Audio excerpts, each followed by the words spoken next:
Welcome to JFK and The Enduring Secret. I'm your host, Jeff Crudell.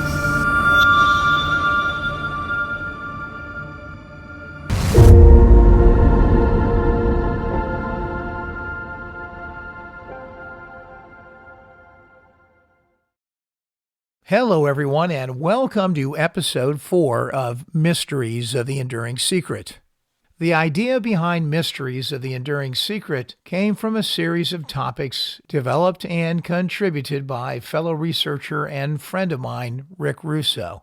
Rick is my co-host on this Mysteries of the Enduring Secret series. You can find these episodes and other video material as well on my YouTube channel entitled JFK The Enduring Secret. And, of course, you can also find my regular podcast episodes of JFK The Enduring Secret at any one of your favorite podcast outlets. Today's episode is entitled Mystery of Military Intelligence in Dealey Plaza, Part 1.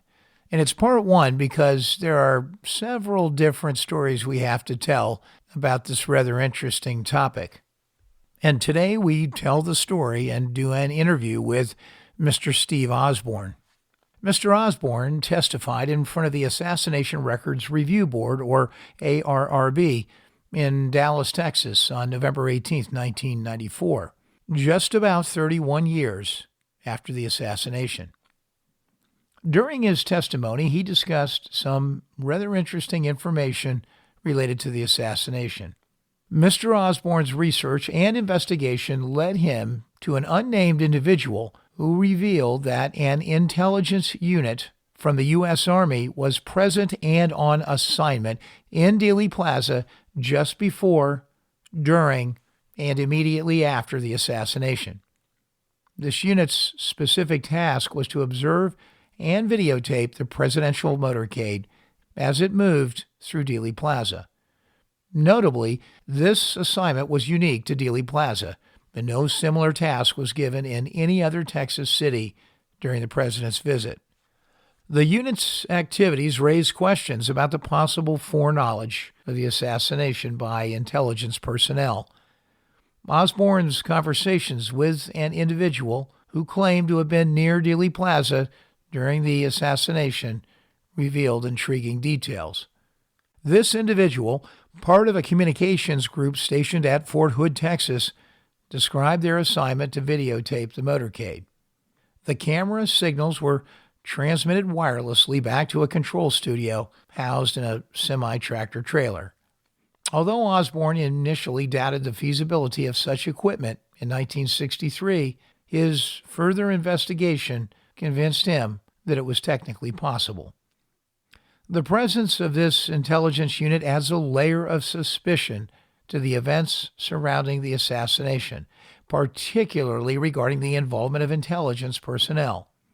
Mr. Osborn's testimony sheds light on a lesser-known aspect of the JFK assassination and underscores the importance of continued inquiry into historical events. That original testimony to the ARRB in 1994 was almost 31 years to the day after the assassination. Fast forward almost another 30 years, and now we are going to have a conversation with Mr. Osborn. And so let's hear the original story in his own words, including anything new that has come to light in these intervening 3 decades. You can find a full transcript of Mr. Osborn's official testimony to the ARRB on its website, as well as at other locations on the web. Once again, this interview would not have been possible without the involvement of Rick Russo. As you know, Rick was engaged with Nigel Turner in the development of certain episodes of The Men Who Killed Kennedy, and during that process, Rick got to know Steve Osborn. And so thank you, Rick, for coming up with another blockbuster interview for us to feature on Mysteries of the Enduring Secret.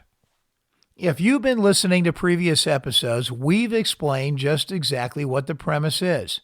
And this is another episode that thoroughly explores one of those lesser-known aspects of the case that still remains a mystery. An aspect of the case that, if true, is pivotal to our understanding of just exactly what went on that day in Dealey Plaza. So, without further ado, let's get right to the interview, and let's meet Mr. Steve Osborn.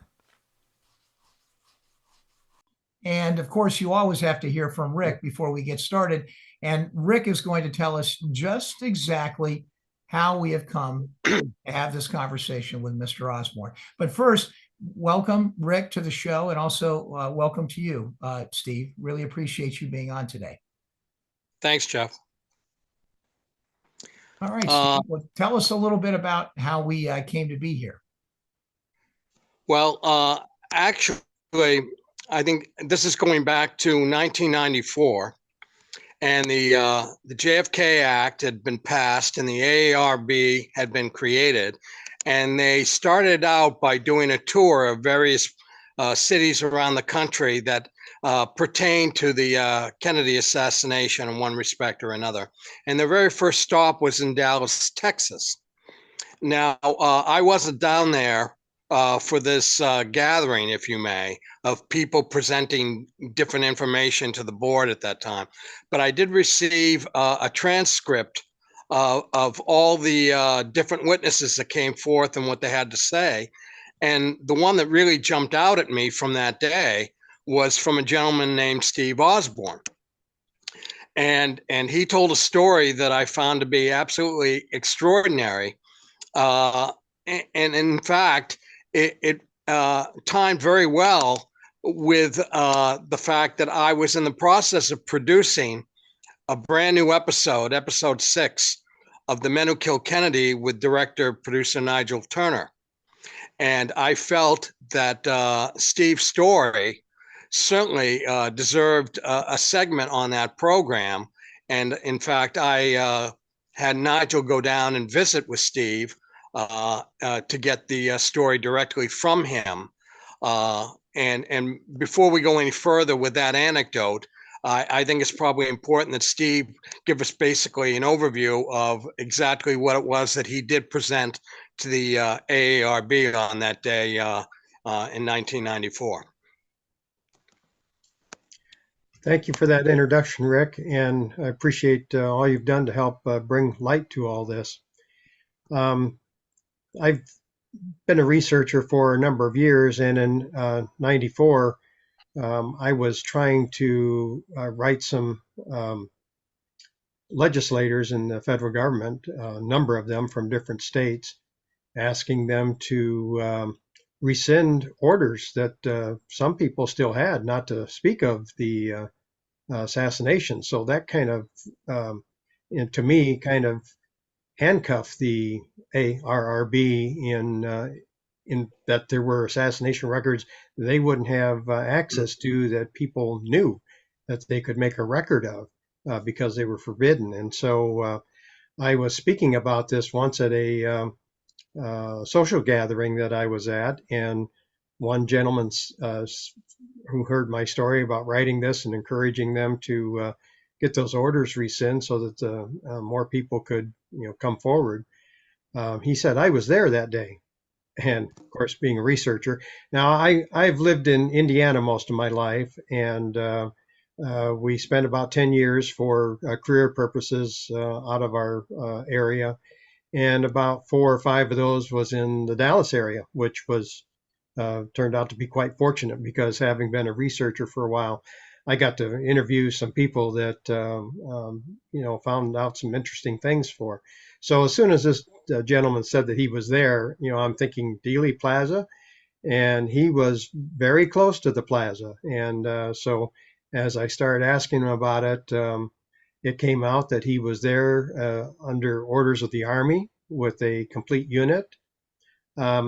He was very elusive as to what the unit was called, but subsequent investigations points to it highly likely being the Signal Corps, a television unit. Signal Corps were a little bit different than the radio Signal Corps, but nonetheless quite interesting. And he was stationed at Fort Hood at that time, and he and his group were assigned to come to Dallas, only Dallas, during the president's visit, none of the other stops that he made. and they were only to set up their cameras around Dealey Plaza, and they were to record with their equipment the motorcade, and at least that was the information that this gentleman had, and that they were there to film the motorcade.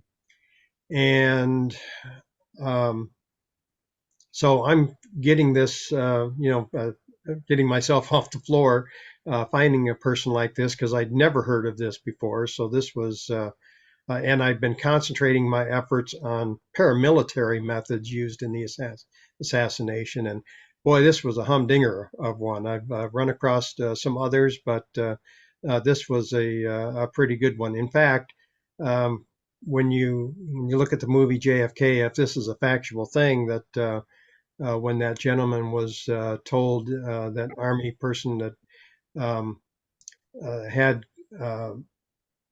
responsibilities for security for the president, was told to stand down. And if you talked at all with Fletcher Prouty, which I had an opportunity to do years ago, of course, um, this person who called and made this unit stand down, he things that you won't see in print. He said this person had all the keywords and code phrases to make this person stand down. He had no idea who it was that told him to do that, but supposedly he was told that another unit would be taking over, and this was an intelligence unit, and so another unit was supposed to be taking over. So I wondered if indeed maybe this, if that conversation actually happened, if this was the unit that was in mind that was going to be there that day, since it did come from a historically, I guess, from what I had learned, that the Fort Hood at that time was very much an intelligence rich base. So that had a lot of connotations to it right there. So as I started interviewing this person, I made arrangements to speak to him several times to get more information. And I got that they had 3 or 4 of these cameramen around and they were wireless television cameras, and they were stationed around the plaza. They took, they videotaped the assassination from at least 3 or 4 different angles. And the responsibilities of this person that day was that he could be in this. This was a semi-tractor trailer, probably a good 40-foot trailer from his descriptions. And there were cubicles set up for each camera and a monitor and a 2-inch videotape recorder. In research, I found that it was probably a 2-inch machine in those days. They were fairly new and very bulky, but certainly a step up from the way that it used to be done, recording video. So each person who had responsibility for receiving the signals from their camera had blinders basically in between, and they could only see their own screen, presumably to keep them focused on their operation. And I don't know if they had communication with the people operating the video, if they had to prompt them to focus or anything like that. Because the cameras that I suspect that they were using had a viewfinder, but it wasn't through the lens like we would normally see in regular movie cameras or things like that. So they may have had to give some instruction that they didn't have a good focus. So of course, this is not necessarily did I find the exact equipment that they used, but in my research, I just found that it existed, and so that it was very possible that this story was absolutely true. So as I prepared to obtain a suitable camera to interview this person who had consented to be interviewed and be recorded so that He could go on record with these things. In fact, he even told me that he had a letter from the military releasing him from any responsibilities to keep these things confidential. He told me that he'd gone through a severe debriefing when he got out of the military because of his, presumably because of his um, involvement in this particular operation. Well, when it came time to do it, and he seemed to be very literate and very remembering of everything it had happened. He told me that when the cameramen all got back after the assassination, they were discussing what it was they had seen and what was going on. And it was about 15 minutes later, the FBI showed up and seized all of the equipment and put them on a bus and sent them back to Fort Hood without all that expensive equipment. Just sent them back on a bus, and their commanding officer said, "Just forget it. It's fine." And that was the end of the story. And as far as they were concerned, and but when it came time to finally get him on the record with a videotape, he froze, and I never found out what it was that had happened. But he just did not want to do this at all. So I don't know if somebody, found out what was going on. Who knows what kind of ears there are out there to the ground? If somebody caught wind of this and it got back to officials somewhere and they figured out who he was.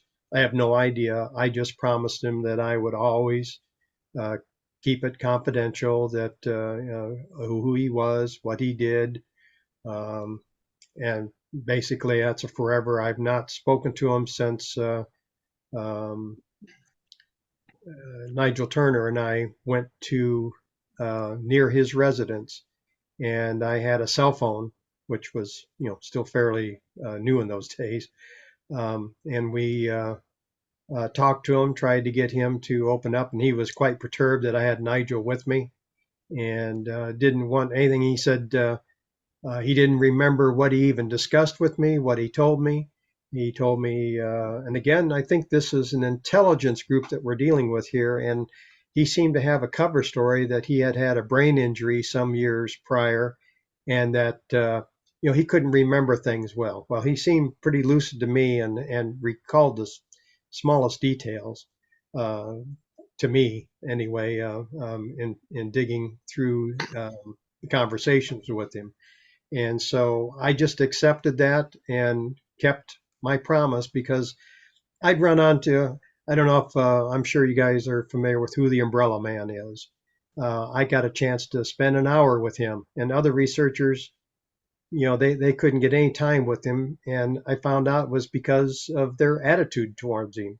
And so I had used that experience to always try to be honorable with anybody that I got to interview, and try to look after their feelings and to protect them. And if they didn't want to be known, I wasn't going to be the one to say. So that's why, I've been criticized for not telling the board who this was. But, this is pretty serious to some people. I mean, people have died um, that have wanted to say things. And certainly I wanted to be able to, protect this individual. Now, I even tried to be, I got to interview General Edwin Walker over the phone several times. And even though I had 44 years on him, I think, I got him to admit something in my next to the last conversation, because in the last conversation, he just exploded at me. And I felt like, man, if I had been doing this in person, I think he'd have strangled me. That's how upset he was. And I try not to do that to people. I try to be calm, but and assure them that um, the few opportunities I've had to interview people that didn't want to be known is to keep their confidences. So I have really fought hard and to be sure that this gentleman has never been revealed, and because that's a promise that I made. So I'm open to questions. love to be able to tell you what I know about it. What Rick covered there about how it went well with the Truth Shall Make You Free episode. Um, um, Dan Marvin, his experiences, that was pretty unique, and I think that he probably saw many of these videotapes, and his record is phenomenal. That they had all this stuff, so I think that's a good um, support that this really did happen. And by the way, the trailer he had told me was parked near the plaza. It wasn't, uh, as I'm recalling that he put it, it wasn't right there.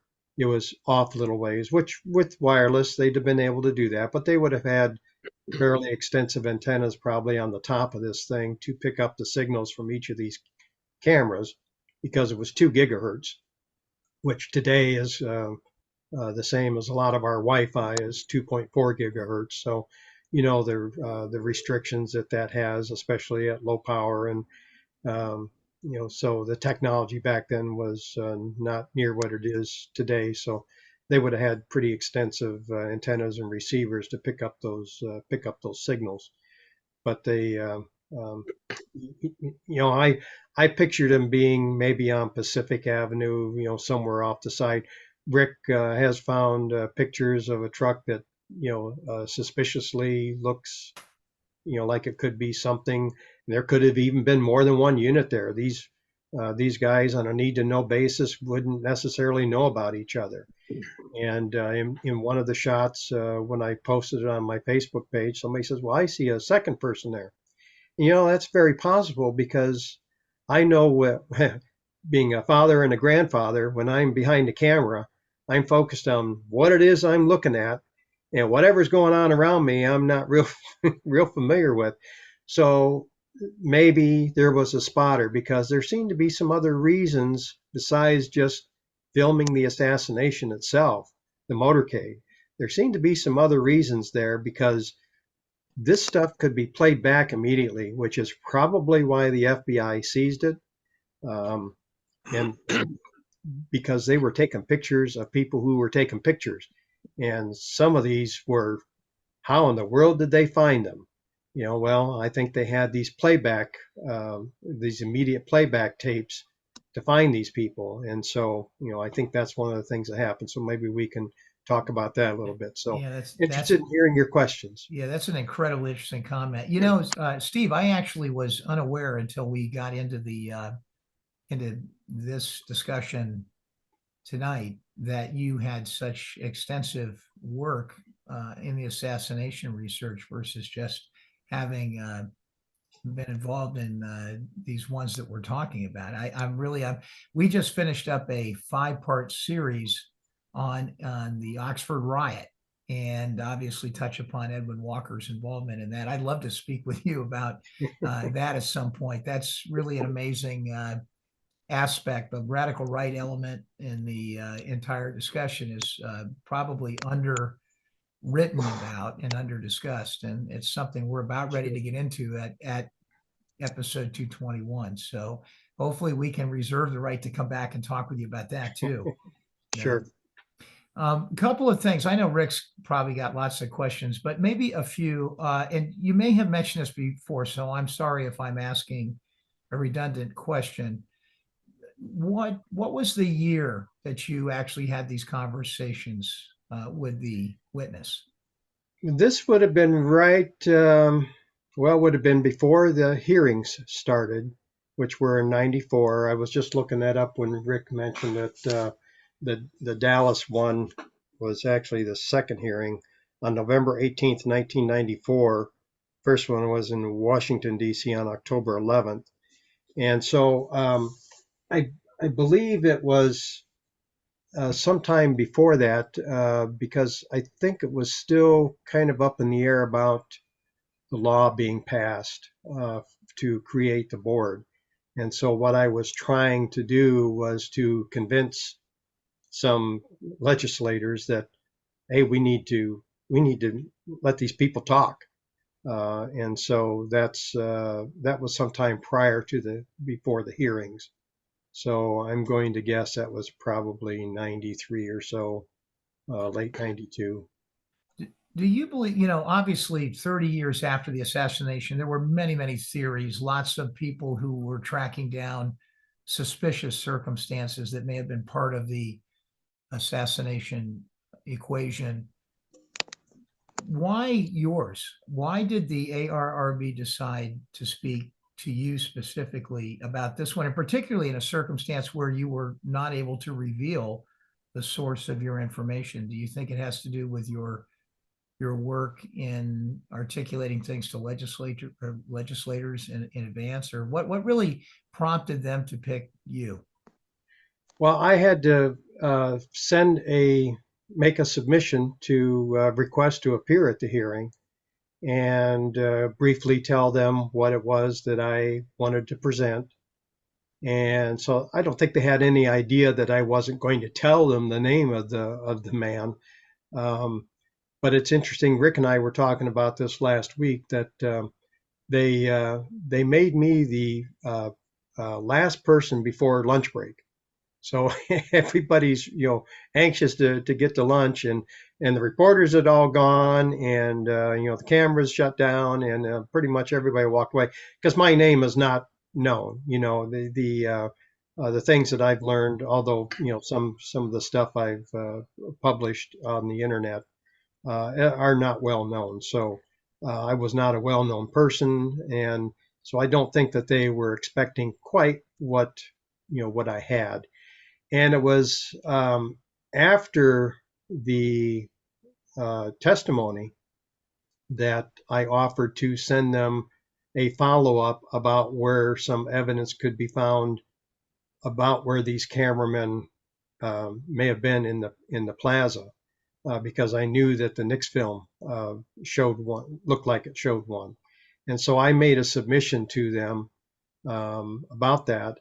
And it's funny, when I was making a presentation on this in Washington, D.C. area back in March of 2018, there had been a recent release of some of the emails of the ARRB, and I found an email that basically stated they didn't believe me. And the end of the letter, the guy who wrote the email was telling Doug Horn and one other gentleman that he didn't want them rushing, in some contest to get to my testimony, because somebody always gets hurt in those things. And so, kind of making fun that they were going to run to go find my testimony, but that's obviously was sarcasm, and because they didn't put any stock in it at all.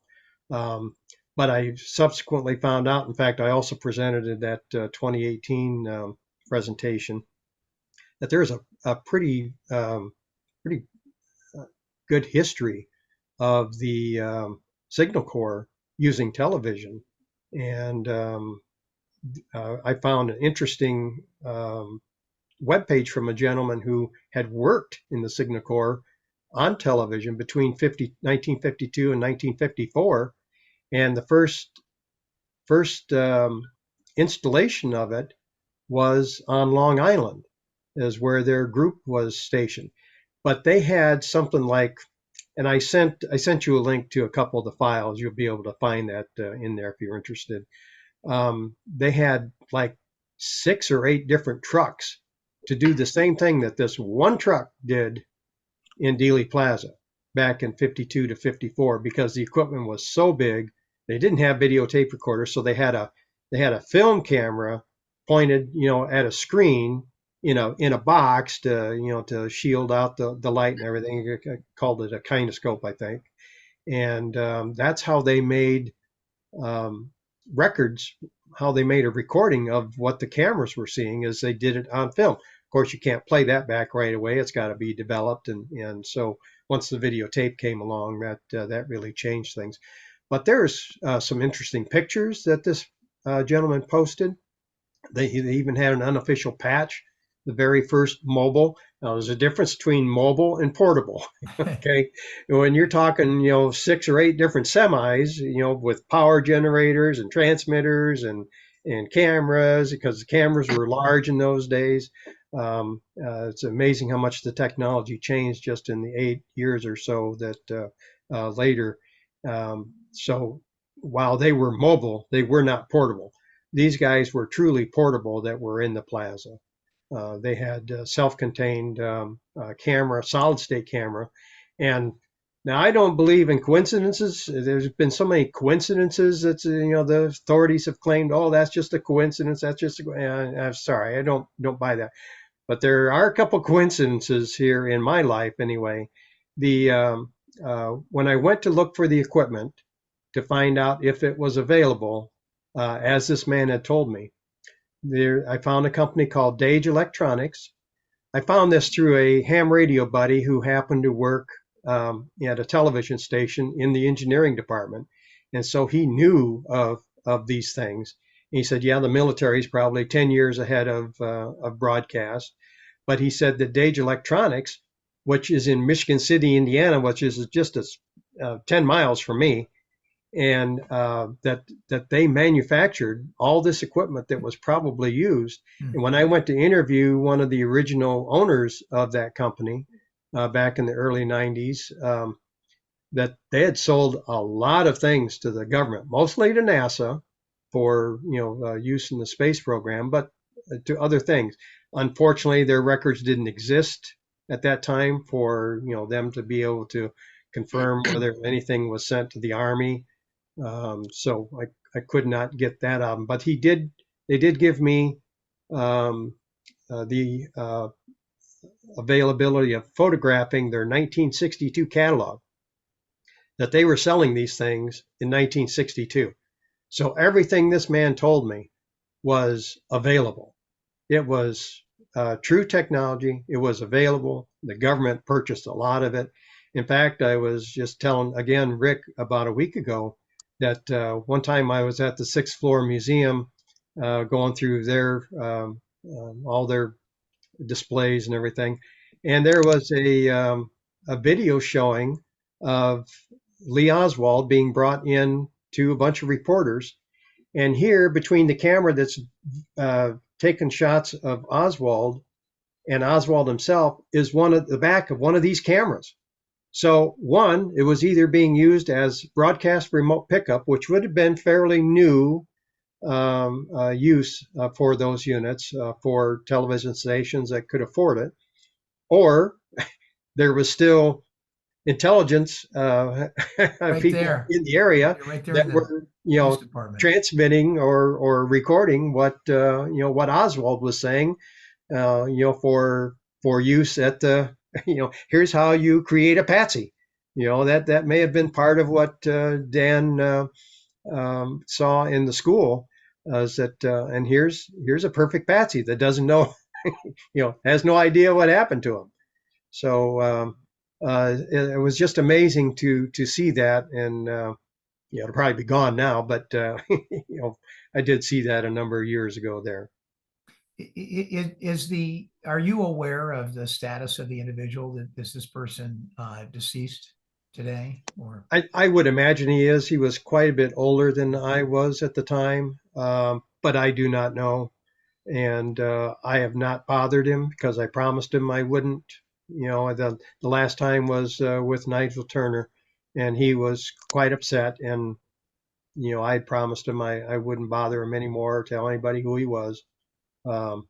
Nigel, I guess, would have known who he was because he was sitting with me when we did it. So he's probably the only one who of anybody that knew who he was, because he was sitting right next to me in my truck when we were there near the man's residence, trying to get him to talk to us.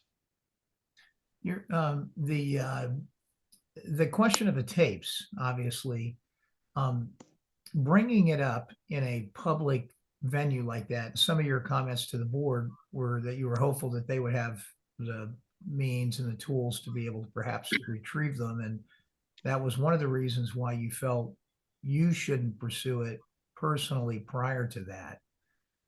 Did they give any indications that there was any real interest in attempting to obtain that after you made that testimony? Not that they had told me. And then when I found that email in 2018, that pretty much told the story that they didn't think much of it at all. And yet, the history of the Signal Corps in television went back, 8, 9, 10 years before the assassination. So that was available to them. I mean, we didn't have the internet really too much then, and the ability to, find so much information like that. But they had the ability. They certainly could have had some staffers checking to see if the Army even used anything like that. And then that would have been the next step, to say, this was a real thing. So maybe there's something to that. Maybe we need to dig into that a little bit more. I And know Rick wants to ask questions. He's chomping at the bit, I can tell, but I am too. You also mentioned something that I thought was quite enticing. You make implication, I assume that's the right word for it, that possibly something about this would be in the files of Howard Hunt or J. Edgar Hoover. I think that's actually commented on in your official testimony in the ARRB. Do you have anything in terms of your other work that went on around this to lead you to believe? I mean, I can certainly understand how you would think that today, given how much has come to light about various people's involvement. But was there something more specific in 1994 that you were aware of that you didn't particularly state in that meeting? Those are pretty bold statements for a U.S. citizen to sit in front of a board like that and say. sure, sure. Well, I think I mentioned at the beginning, I was really focused on paramilitary methods, and the selection of a patsy is part of that. And I did a lot of digging to try and find out about lookalikes because of all the lookalikes that were around there. And again, I don't believe in coincidences. I think to this day people don't understand who the three tramps really were. But one of them, who looked so much like Hunt, he had an earpiece in of some kind. So I'm probably getting off here a little bit, but just to let you know that I had tried to interview one of the tramps, and I couldn't. I was able to talk to one of his relatives, but I couldn't get to talk to him. But then a few years later, I tried again because we were in his state, and so I actually met with a friend of his, and he was gravely ill. But one of the things that I wanted to ask him was about how they were all led to be there, because they all looked like somebody who's been mentioned as having been involved in some of these things. So you got E. Howard Hunt, and you've got Charles Harrelson. And in fact, Rick, you probably are familiar with the video on him when he's looking at the pictures, and they finally show him a side view, and he's just kind of astounded how much this guy looked like him. So if he was involved, I mean, he's seeing something that he had no idea. There would be no need for him to know. And I did find out because I was able to interview again through a social gathering, found a man who had recently retired from the CIA, and the group did not know what I was doing. Like I've said, I'm pretty much an unknown. I was an unknown to the board. Nobody knew what I was talking about. I said, I'd like to interview you on, so I got to meet with him again. And so I asked him about lookalikes. And he said, well, they're called impostors. And, then he starts telling me how the CIA never really did a successful assassination of a foreign leader, stuff like that. And so when he gets done with this spiel, I said, Well, I find it interesting that you associated imposters with assassinations. Is that the only time they were used? And he just got this surprised look on his face, and he says, no, I can't tell you about that." But it was like he really stepped in it. And I thought, okay, so I got the right terminology now. It's an imposter, but it's a special kind of imposter. It's somebody who looks alike. And I got to interview a man who was actually in some other intelligence work. And I found out from him that, yes, lookalike imposters are used in assassinations. And one of them is used as a patsy. And so, voila. When you look at, for instance, the man who knew too much, there's a story in there about an ATF agent who had released a gentleman a week before the assassination on some federal charges. And when he was asked to go down to the jail and to interview Oswald, he did a double take because he thought he had released the guy a week before because he looked just like the guy he had just released. And I think, if I remember correctly, I think that person ended up being a Minuteman, possibly involved with the anti-Castro Cubans. And about the only coincidence that I found in the assassination is that if he was involved with the anti-Castro Cubans and he was working with David Ferry was familiar with Oswald. So when Ferry would have seen this guy, he would have gone, "Whoa, you look just like this kid." And so E. Howard Hunt, having been involved with those same people, even though this was years before the assassination, that would have been, Hunt especially would have said, "That is a good lookalike imposter, so we need to check into this guy." And I bet if somebody took the time to do the timelines, they probably find that that's when Oswald was brought back from Russia. And it wasn't for the assassination because it wasn't planned. Kennedy hadn't even been elected. But he was a resource that they wanted back, if they had, as a lookalike, because there's always a use for a lookalike, is one of the things I've been learning from this. So the reason a long answer to your question is that, yes, I had thought that E. Howard Hunt was deeply involved, because you don't have a lookalike imposter for somebody who's doing something minor in an operation like that. This is for the main people, and it's to fool the enemy. Well, who's the enemy? Well, the enemy are all the witnesses there, and the enemy is also people in government. Talk about intelligence operations and their methods. There had to be more than one story. You couldn't just have the lone nut story for the public and think that the government people were going to go along with it. You had to have a different story. Well, and that's covered in the episode Rick mentioned too, "The Truth Will Make You Free."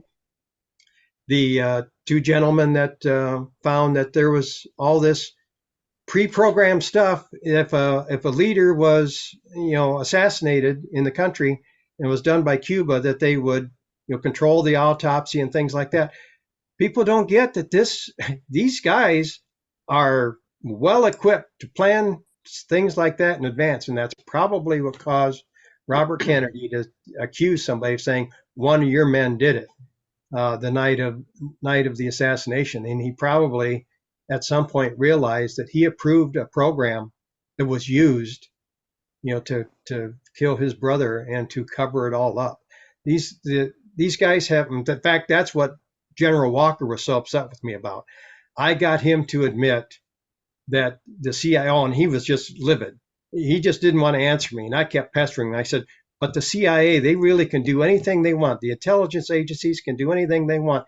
And he just kept going on and on and on and trying to shut me up. And I just wasn't going to have it. I just kept pestering him. And finally he made the admission, yes, they really can do anything they want. And I think that's what he was really mad at me about the next time I called him.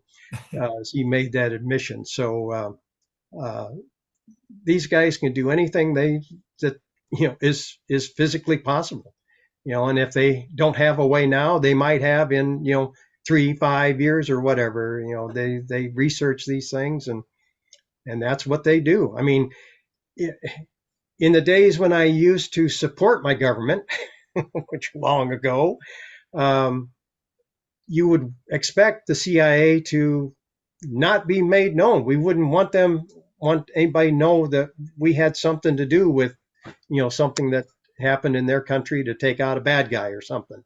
I have since doing a 180 on a lot of that, of course, but we would expect that of them, and that's their capabilities, and they do not like their methods being exposed. But hey, they killed our president in public, so too bad. And that was my attitude when I went into the ARRB, is that these guys did this in public. So I'm sorry. The fact that they're trying to use this to, this excuse that they don't want their methods to be understood is, just a cover story.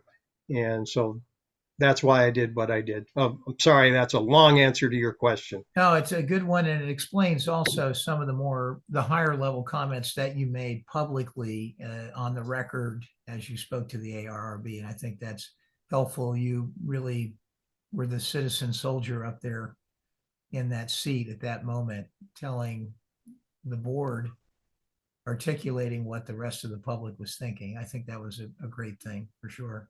Thank you. Rick, I've been completely a ball hog here, so I'm gonna pause because I know there's a few things that you want to talk about. I have a couple of other questions, but I'll hold them. Well, one thing that comes to mind is 30 years ago when I first talked to Steve and he shared his story with me. It seems obviously that we have a video production group out of Fort Hood, Texas, military intelligence that has been sent to Dealey Plaza. In my mind at that time, I'm looking at from the perspective that they were sent there to document whatever event was to happen at that point in time in that place. But just recently it occurred to me, and maybe Steve can give me a little more clarity on this, because he's done his due diligence to establish the fact that this equipment did exist back in 1963 and was in use by the military. Is that beyond just capturing what happened on Elm Street, because these cameras were all wireless signals, could they also have been sending a live feed of what turned out to be the assassination of the president to some other source? In other words, like people watching a sporting event and you've got cameramen there covering it. Could there have been a situation where there were people actually watching this live in real time? And did the production equipment that existed, could that have been the case? Well, it certainly could have been the case. See if I can help clear that up a little bit. One of the things that I was told is that there was an extra videotape recorder, and that scenes were selected and recorded on that videotape recorder. So that's more of a program recorder and a program feed. So it's very possible, because even in the 50s with the the use of 6 or 8 trucks to do this, they would send the idea was that they could send the signals of what's going on in the battlefield back to the generals, a safe distance away, and that they could take command of things using the television then. So they certainly did have the capabilities in the 50s of transmitting at least some distance, a few miles. But we also have to know that in the early 60s that there started to be a lot of microwave relay things. I mean, for years the Tonight Show with Johnny Carson was sent over microwave coast to coast. In fact, there was a 200-foot cement structure not far from where I live that was probably one of the relay stations from, from things like that. So certainly the technology existed for feeding that, maybe even the satellite in '63. I don't know if there were any. Of course, the military could have had, satellites that, nobody knew anything about because what my one friend told me that the military was at least 10 years ahead of everything that the broadcast people were doing. So they certainly could have had something, by that time that would relay television signals, which is an intriguing thought because, Rick, you were there. I don't know if you've heard this, but when we were at Olney College back in, was it 2013? Yeah. Can't believe it's been that many years already. But when I was presenting about this, Judith Baker spoke up and said that Lee had told her that these people were going to make a trophy film of the assassination. Now, that word trophy is interesting for them to use. That's like, we're the victors here. And, if you've studied Fletcher Prouty, you know that the people he actually used to work with these people. And, everybody needs a job, but fortunately, he used his experience, I think, to educate us of what's really going on in the background. But he used to outline that they needed, I'm pretty sure it was him, these people needed three things to succeed. They needed to control the media, the money, and the military. And President Kennedy disrupted every single one of those. And so he fought the military like on the Tactical Fighter Experimental project. He cost their cronies billions of dollars because he selected, he didn't follow the advice of the military, selected General Dynamics to build that particular jet fighter, and angered them, and of course angered them with the Bay of Pigs, angered them with the missile crisis, and he was just not going to be manipulated by them. So that's when people look at the Northwoods revelations, I think the original author that broke that said that these guys were kind of out there. The Joint Chiefs of Staff were kind of on the fringe, and that kind of insinuating that they're not like that. That's exactly how you get into positions like that. In fact, there was some years back, there was a general, I believe it was a general, who made a comment that it's fun to shoot people. And, he was pretty taken to task on that, but he still had a stellar, what I thought to be a stellar career even for that. And that's the kind of people that, are in those positions. And so for them to call this a trophy film, this was their, we beat you. This is our trophy. And, they probably play it over. They probably play it today in assassination schools. I don't know how many exist anymore. I'm sure it's all kept under, tight wraps, but to call it a trophy film is that was quite a revelation that Judith told us about. I don't know if you recall that or not, but that was No, I didn't. yeah. Jeff, one interesting anecdote that stemmed from my initial conversations with Steve 30 years ago is the fact that Steve had asked me, well, could there have been any aerial photographs of Dealey Plaza taken that day that might be able to establish the fact that this tractor trailer was actually in the area at that time? And, there, at least to this day, there are no photographs that exist within that time frame.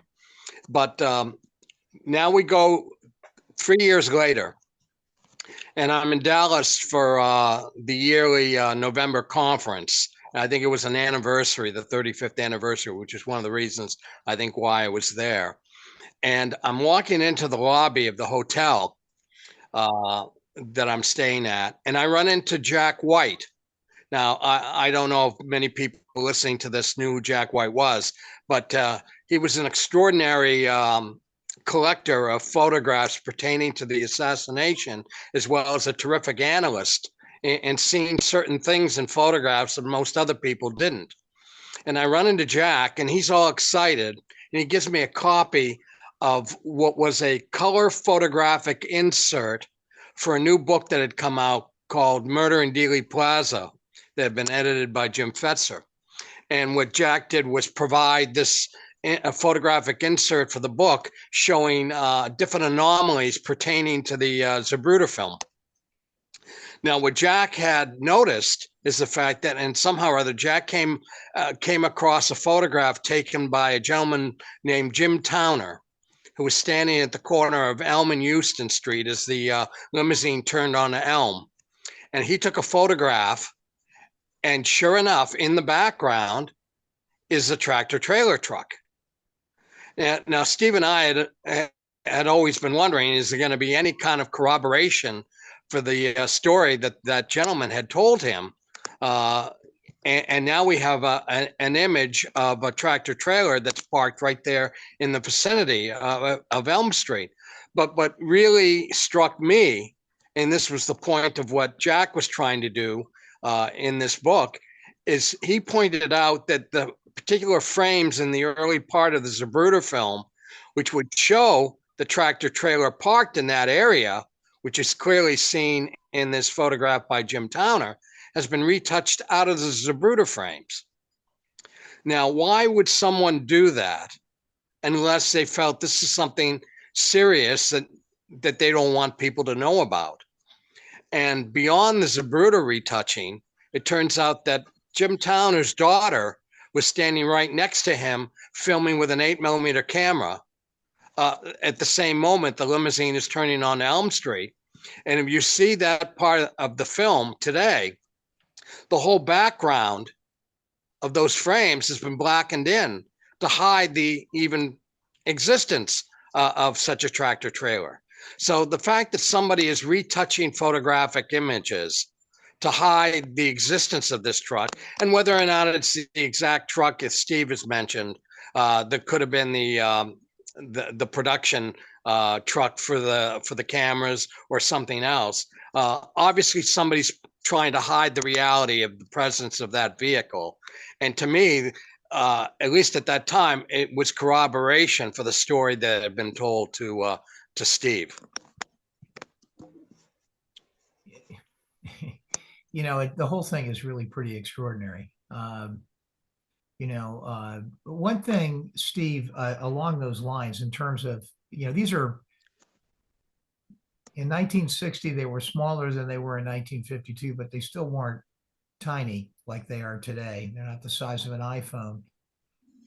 And you might reiterate this if this was something that was more specifically told to you by the witness, where exactly were the cameras potentially located? Where do you think they were in juxtaposition around the plaza? He never told me where they were, other than that they were around the plaza, and supposedly their orders were to film the motorcade. But I think that these gentlemen may have had individual orders that the man who talked to me, had. It's a need to know, and a basis on everything in the military. And so they may have had other instructions. For instance, Walter Cronkite made the comment on the Nix film where this is the classic gunman image, and people think it's somebody with a rifle. Well, it turns out that from where he was, behind the stockade fence and close to the book depository building, near as I can recollect, that he couldn't see the street. He couldn't see the motorcade from where he was at because of the difference in the heights there, the contours. It dropped down so far that he couldn't see that. But Cronkite said it looks like that he's firing right at the cameraman, at Mr. Nix. And so that may be one of the other duties that they had there, was to take pictures of people who were taking pictures. And there's an interesting story in a book called Pictures of the Pain, of a young missionary who was coming through Dallas and was getting a connecting train to go to Denver. He heard the president was going to be in town. So he grabbed his camera. He ran to the Dealey Plaza, hoping to be able to get some shots. He took about 4 pictures, as I recall. And he knew something happened, but he didn't know what it was. You know, like I said a little while ago, when you get behind the camera, you really don't know what's going on necessarily around you. But so he knew something had happened, but he was late to get to his train. So he ran back to the station, didn't talk to a soul. And the morning after he gets to Denver, there's the FBI at his mission home where he had to report. And they took his camera and his film. And a couple weeks later, they finally wrote a report about it. But they said that he had come to them, which was totally false, you know, and offered his camera and stuff. And he got all of his pictures back except one. They said, well, it didn't come out. And so, you know, he didn't get that one. So it was probably the last one that he took when he realized something had happened. But he had no idea how they found him. Well, if they had this equipment that they could do a playback right away, you know, and they could go interview people and maybe even show them a picture. You know, they could have taken a Polaroid of the scene on the television and said, did you see this man? Oh yeah, he got on the train to Denver. You know, so they would have been able to use this equipment for things like that, as well as for a trophy film.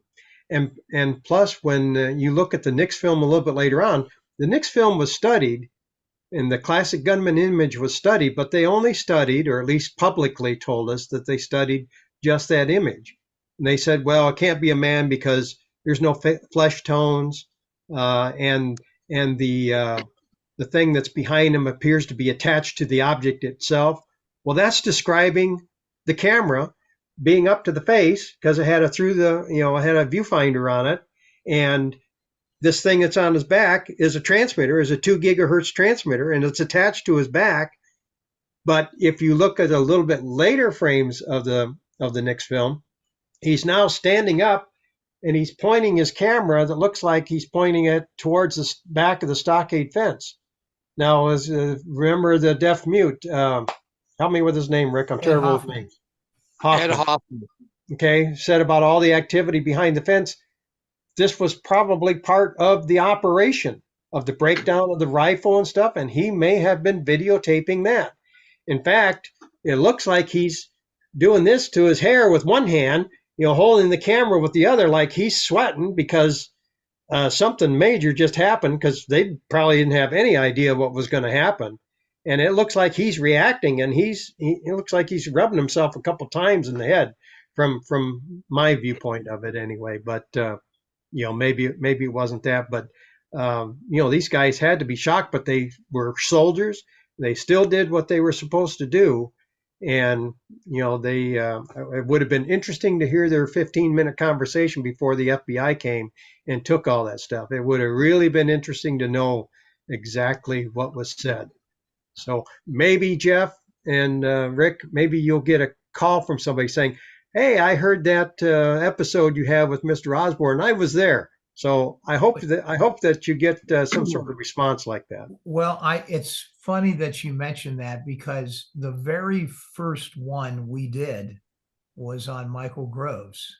And sure enough, there was some information that we were all looking for that came to light that very same way. So, yes. You never know. A way to potentially augment the whole process of following leads that are still out there, and certainly would help to tell this story. This story's got a lot more to tell. You got a hold of it, and it's a very public aspect of something that really should have been investigated to a greater extent than it was. And there's much more to the story. And if there's a way to uncover it, it would be great to hear it. Sure. I agree. You had one comment in your official testimony as well that I don't think I asked you about before, but I wrote a note about it, and I want to ask you while I'm on the phone. You made a comment, and you may have just answered it, actually. I may have just misinterpreted it, about the fact that the film would likely show a gunman behind the picket fence. And am I interpreting that correctly? Was that a comment that was made in the? As I recall, because he was, focusing his camera over in that direction. Mr. Nix had moved a little bit. When you look at the video, you can see that things have shifted a little bit, and that's because he moved a little bit, and he was filming the crowd running up the grassy knoll. And so this cameraman was actually off in the corner. And so I zoomed in on that cameraman, tried to stabilize it frame by frame to try and keep him in the same spot so that you could see what he was doing all the while that Nix was filming here.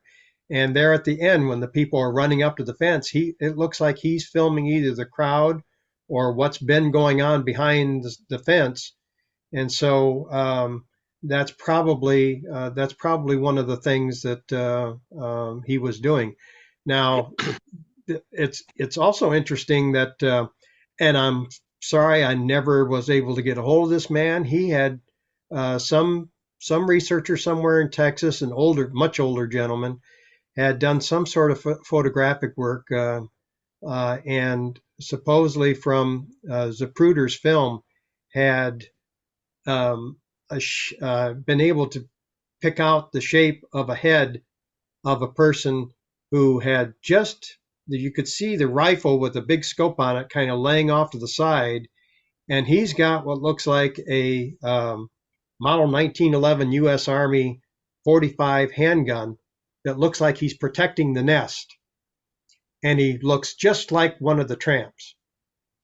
And it looks like that because I think one of the military guys said that he had felt that the shot had come over his shoulder, and people were starting to run up the hill, and this guy was able to pick this out. Now I don't know how he did that. I could never reach the man. Nobody seemed to know who he was, but it looked legit.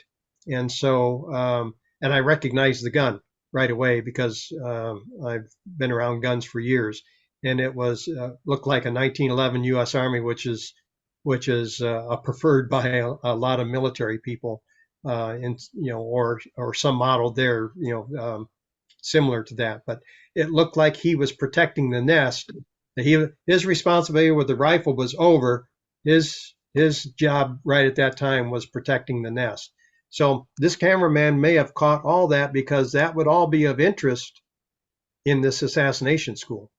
A critical part, actually.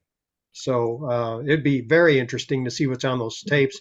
And I'm sure that the tapes over the years had gotten converted to newer formats. And I'm sure they're all, MP4s now, or something that we don't even know about. So I'm sure that they've been preserved in one way or another.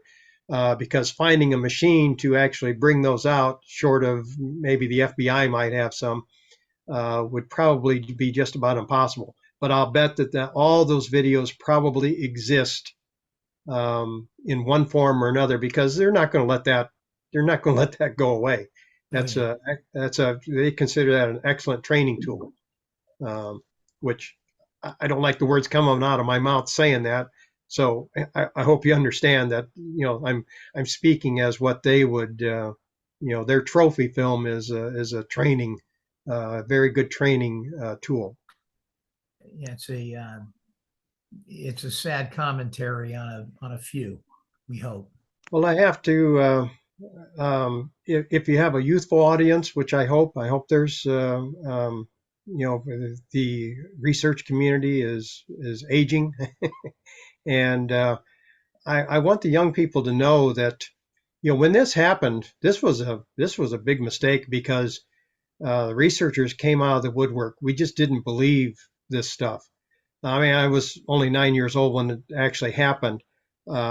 so it was a little while before I got on the bandwagon. But there were people, and I'm sure you know of them. There've been some real go-getters to dig out the truth, and that's what's needed to take care of our government. I mean, the lives of our families depend on these things, and there are the people that did these things may not be around today.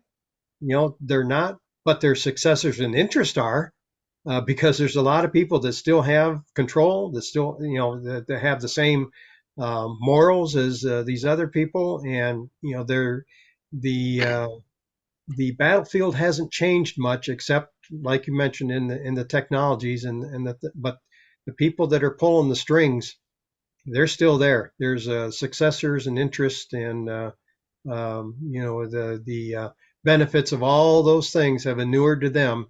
And here we are. What are we supposed to do? So we can't sit on these things. We have to become educated in order to, and I think that's something important that the youth have to know, that, oh, the Kennedy thing happened so many years ago. Yeah, it did, but it's still vitally important, and that's where I've gotten pretty much all my gumption from, is from seeing what has happened. Steve, I'll tell you a short. I'll end with this. Rick may have other closing comments, but we were about 40 or 50 episodes in. I frequently get communications from people who listen. I got one from a teacher in Chicago. He was taking his family on a cross-country trip from Chicago to the West Coast. He's a history teacher, and he came across the podcast, and he said they absolutely fell in love with it. They binged it. I believe they listened to 40 or so episodes. He said it was this, and alternately every once in a while some ABC News or something, some news channel in the middle of it. And he is a history teacher in Chicago, and every year in November he would ask his class to do an essay on JFK and the assassination. And he said now the new assignment going forward is for anybody in the class, everyone in the class, to listen to at least one episode of JFK The Enduring Secret, and then do an essay on that. And so I do think that that's one of the goals of this podcast, is obviously not to solve the murder. I don't think that's going to happen on the podcast, but the idea is to bring to light all of the details of this in a way that an informed individual can determine their own conclusions about what they think happened. We may not have all the pieces, but actually in 2024, we have enough to really understand pretty substantially what happened. And they might not be everything you need in a court of law to bring a particular person in front of a jury and a judge and convict them particularly. But at the end of the day, I think that the generalities are quite apparent. And we're happy that we're telling the story, and we get audience communication all the time that it's not only just folks in our generation who are more affected and more connected to it, but that the story and the education is being passed down to members now, younger members of their families. So we're really excited about that. And we're going to continue to do what we do and bring people on like you who have incredible stories to tell about this whole affair. And I'm really glad that you were able to join us today. We're just, tickled pink. I know you don't do many of these, so appreciative of you, coming on with us. And I really do want to take you up. The Edwin Walker comment at the beginning of this really intrigues me, and I've done quite a bit, and quite a bit is going to come out in later episodes on the radical right elements of this. And so I'd love to spend more time with you on that topic as we go too. Okay, well, I appreciate being here, and appreciate what you guys are doing. I'm going to try and listen to more of them myself. I was a little overwhelmed when I saw how many there were, because I wanted to see how you guys interfaced and how you handled things, and yeah, it's quite an accomplishment. So I will be listening to others, and interesting to see if I see the younger generation listening to the music from the 60s and 70s that I liked, and so I'm hoping, okay, now you got that part, but get the rest of it too, because look what happened to a lot of our kids. Vietnam, that probably wouldn't have happened. There's how many thousands that passed away there, and maimed. And so it's really important that we pay attention to these things, and a lot of people just don't get it, how important these things are. Well, So the country owes you and everybody else who's done it over the years, Rick, so many of these major researchers, a real debt of gratitude. And we're going to continue to do this, and we hope we get the chance to see you again. Before we part, Rick, any final comments? Or I would just like to thank Steve for once again for providing us with a fascinating piece of the puzzle, something that very few people are aware of and certainly not talking about. And in fact, I'm willing to bet that quite a few people are going to learn about this information for the very first time after watching this podcast episode. So once again, thank you, Steve, for taking the time to come on and share this information with us. well, I appreciate being invited. In fact, I started the day. I got an alert that Judge Napolitano was interviewing Dr. Corsi, and they were talking about the assassination and a new book coming out. And so I thought, wow, this is the day that I'm interviewing on here, and here it is being talked about. The judges talking about it. So it's gratifying to see that it's not unimportant anymore. That it's still important to people. And so I appreciate the opportunity to come on here, and really thank you for the invite. you're welcome, Steve, and you enjoy the rest of your evening, and we'll speak to you soon. Thank you very much. You too. Thanks for listening to this episode of Mysteries of the Enduring Secret. And please don't forget to subscribe to our YouTube channel, JFK The Enduring Secret. And remember, you can find our award-winning podcast, JFK The Enduring Secret, on all of the popular podcast outlets.